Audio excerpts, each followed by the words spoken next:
అనగనగా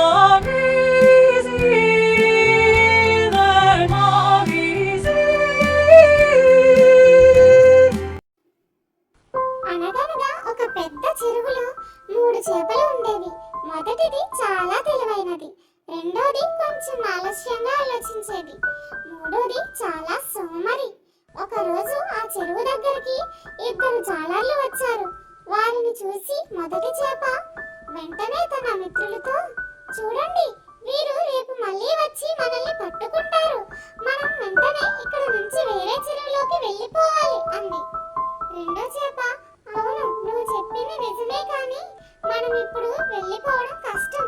రేపు వాళ్ళు వచ్చాక చూద్దాం అంది. మూడో సోమరి చేప, అయ్యో, నాకెందుకు ఈ బాధలన్నీ, ఏదైతే అది అవుతుంది అని నిర్లక్ష్యంగా చెప్పింది. మరుసటి రోజు జాలాలు నిజంగానే వచ్చారు. వారు వల వేసి చాలా చేపలు పట్టుకున్నారు.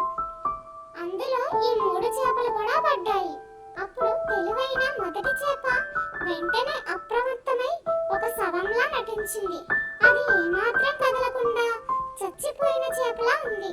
జాలాలు దాన్ని చూసి, అయ్యో, ఇది చచ్చిపోయింది, ఇది మనకి పనికిరాదు అని దానిని బయటపడేశారు.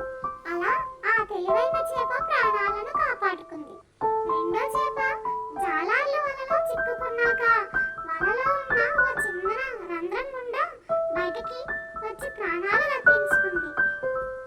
కానీ అది అలా బయటపడడానికి చాలా సమయం పట్టింది.